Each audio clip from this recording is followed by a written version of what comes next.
नमस्कार दोस्तों, मैं दिव्यांशी गौड़ एक बार फिर हाजिर हूं एसबीटी न्यूज की खास खबरों के साथ। पेश है आज 28 जनवरी 2024 सोमवार सुबह 6:15 बजे राजस्थान की बड़ी खबरें।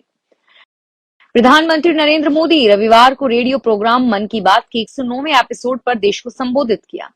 ये साल 2024 का पहला मन की बात कार्यक्रम है। संबोधन की शुरुआत पीएम मोदी ने गणतंत्र दिवस पर की। इसके अलावा पीएम ने 22 जनवरी को अयोध्या के राम मंदिर में रामलला की प्राण प्रतिष्ठा पर भी बात की। पीएम ने कहा कि 2 दिन पहले हम सभी देशवासियों ने 75वां गणतंत्र दिवस धूमधाम से मनाया है। हमारे लोकतंत्र का यह पर्व लोकतंत्र की जननी के रूप में भारत को और सशक्त बनाते हैं। रामलला की प्राण प्रतिष्ठा को लेकर पीएम ने कहा कि अयोध्या में प्राण प्रतिष्ठा के अवसर ने देश के करोड़ों लोगों को मानो एक सूत्र में बांध दिया है। सबकी भावना एक, सबकी भक्ति एक, सबकी बातों में राम और सबके हृदय में राम है। 22 जनवरी की शाम को पूरे देश में राम ज्योति जलाई और दिवाली मनाई गई। उच्चतम न्यायालय के मुख्य न्यायाधीश डीवाई चंद्रचूड़ ने न्यायपालिका के कामकाज महिलाओं की भागीदारी बढ़ने के तथ्यों का हवाला देते हुए रविवार को कहा कि 12 से अधिक राज्यों में आयोजित जूनियर सिविल जजों की भर्ती परीक्षा में 50% से अधिक चयनित उम्मीदवार महिलाएं थी।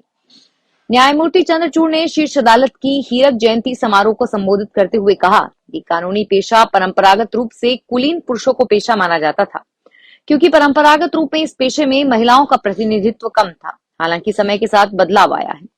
उन्होंने कहा कि जूनियर सिविल जजों की भर्ती के मामले में महिलाओं की संख्या आंध्र प्रदेश, अरुणाचल प्रदेश, छत्तीसगढ़, दिल्ली, हिमाचल प्रदेश, महाराष्ट्र, राजस्थान, सिक्किम, उत्तर प्रदेश और उत्तराखंड जैसे कई राज्यों में बढ़ी है। उन राज्यों में आयोजित जूनियर सिविल जजों की भर्ती की परीक्षा में 50% से अधिक चयनित उम्मीदवार महिलाएं थी।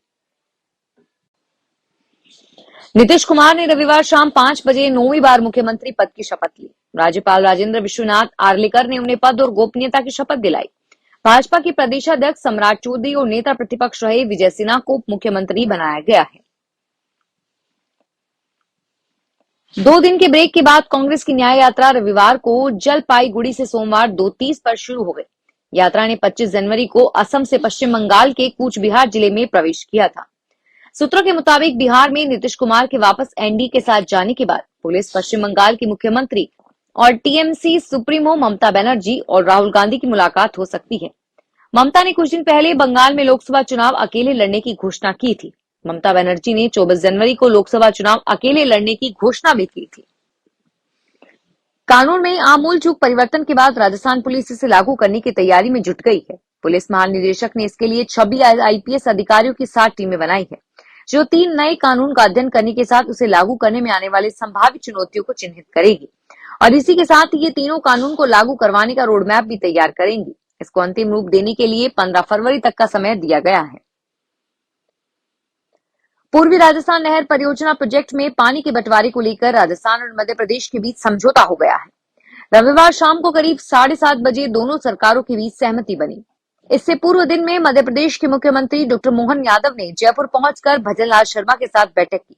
मध्य प्रदेश के मुख्यमंत्री मोहन यादव और राजस्थान सीएम भजनलाल शर्मा ने जयपुर में साझा प्रेस कॉन्फ्रेंस करके ईआरसीपी पर काम आगे बढ़ाने की बात कही थी। दोनों राज्य पानी के बंटवारे पर विवाद को सुलझाने को भी राजी हैं। दोनों मुख्यमंत्री साथ में दिल्ली भी रवाना हो गए थे। बांसवाड़ा में संभागीय आयुक्त के आदेश की पालना के लिए मौके पर पहुंचे तहसीलदार और पीडब्ल्यूडी के सहायक अभियंता आपस में भिड़ गए। दोनों की हॉट टॉक भी हो गई। मामला नेशनल हाईवे पर ट्रैफिक जाम की समस्या को लेकर था। दरअसल बांसवाड़ा के घाटोल कस्बे से गुजर रहे नेशनल हाईवे नंबर 56 पर रोजाना ट्रैफिक जाम हो जाता था और इससे निजात के लिए संभागीय आयुक्त नीरज के पवन ने सड़क किनारे पार्किंग लाइन बनाने के निर्देश दिए थे।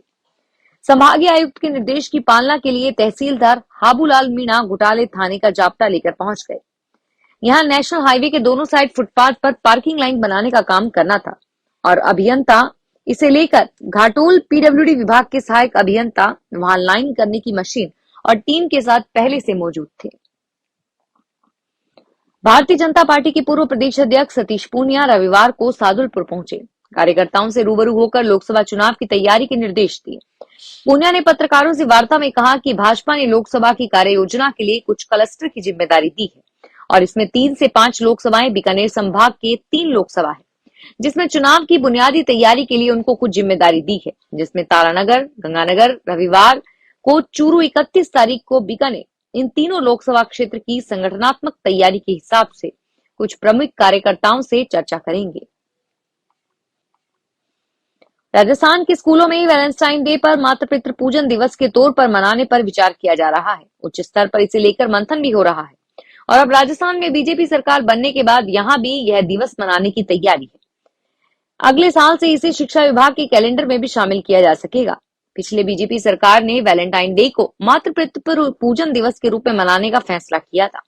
दरअसल अप्रैल 2018 में शिक्षा विभाग ने सर्कुलर जारी कर 14 फरवरी को हर साल स्कूलों में मातृ पितृ पूजन दिवस मनाने के आदेश दिए थे। लोकसभा चुनाव को लेकर कांग्रेस ने तैयारियां शुरू कर दी है। कांग्रेस कोऑर्डिनेटर सुदर्शन सिंह रावत अजमेर के नसीराबाद रोड टोरंटो समारोह स्थल पर पहुंचे। यहां रावत ने कहा कि मैं उम्मीदवार के चयन के लिए नहीं आया, यहां जानने के लिए आया हूं कि चुनाव कैसे जीतें। चुनाव जीतने के लिए कार्यकर्ता की ताकत चाहिए और एकजुट होना पड़ेगा। मैं भी मानूंगा राजस्थान में कांटे की टक्कर है और अजमेर सीट भी जीतेंगे। रावत ने कहा कि यह चुनाव देश में एक दिशा तय करेगा और इसमें कांग्रेस की महत्वपूर्ण भूमिका होगी। देश की पहली आस्था स्पेशल ट्रेन जोधपुर भगत की कोठी रेलवे स्टेशन से अयोध्या के लिए रवाना हुई। रविवार दोपहर करीब 12:30 बजे जय श्री राम के नारों से पूरा स्टेशन गूंज उठा। ट्रेन की सुरक्षा व्यवस्था के भी पुख्ता इंतजाम किए गए हैं। यह ट्रेन 1446 यात्रियों को लेकर सोमवार को अयोध्या के लिए पहुंचेगी। डीआरएम पंकज कुमार सिंह ने बताया कि जोधपुर से रविवार दोपहर 12:15 पर ट्रेन को रवाना किया गया। इस आस्था स्पेशल ट्रेन को आईआरसीटीसी के माध्यम से बुक करवाया गया था। यात्रियों के लिए बुकिंग आधार कार्ड के माध्यम से की गई थी। कई राज्यों में ऊर्जा के क्षेत्र को लेकर राजस्थान के लिए संभावनाएं हैं और उन पर काम भी किया जा रहा है। ऊर्जा के क्षेत्र में गुजरात अग्रणी है। यह बात राजस्थान के ऊर्जा मंत्री हीलालाल नागर ने कोटा में कही। मीडिया से बात करते उन्होंने यह बयान दिया और उन्होंने कहा कि ऊर्जा के क्षेत्र में कई राज्यों में संभावनाएं हैं जिन पर हम काम कर रहे हैं और अभी महाराष्ट्र भी गए थे और वहां के ऊर्जा मंत्री से मुलाकात की, ऊर्जा सचिव से मुलाकात की है और वहां ऊर्जा के क्षेत्र में चल रहे कामों योजनाओं के बारे में जानकारी ली है। अब अधिकारियों को भी वहां भेजेंगे ताकि वहां की योजनाओं को यहाँ कैसे लागू कर सकते हैं इसकी कोशिश की जा सकती है। राजसमंद की वल्लभ संप्रदाय की प्रधान पीठ श्रीनाथ जी मंदिर में रविवार को जम्मू कश्मीर के उपराज्यपाल मनोज सिन्हा ने दर्शन कर देश में खुशहाली की कामना की। उपराज्यपाल सिन्हा उदयपुर से सड़क मार्ग से श्रीनाथ जी मंदिर के मोती महल दरवाजे पहुंचे, जहां से मंदिर में प्रवेश कर प्रभु की श्रृंगार झांकी के दर्शन किए। इसके बाद पुष्टि मार्ग की परंपरा के अनुसार महाप्रभु जी की बैठक में श्री कृष्ण भंडार के अधिकारी सुधाकर शास्त्री ने उपराज्यपाल मनोज सिंह सिन्हा को फेटा बांध रजाई उड़ाकर श्रीनाथ जी का प्रसाद भेंट कर उनका सम्मान किया। सवाई माधोपुर जिले की नगर पालिका मुख्यालय बोली के जगत शिरोमणि सेवा सदन में रविवार को अग्रवाल समाज का त्रिकोणीय परिचय सम्मेलन आयोजित किया गया।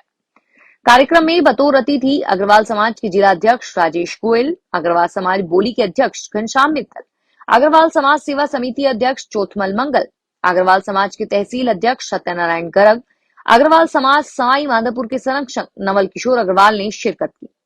समाज में वैवाहिक विसंगतियों को लेकर वक्ताओं ने परिचय सम्मेलनों में वैवाहिक संबंधों के लिए व्यापक आधार बताया।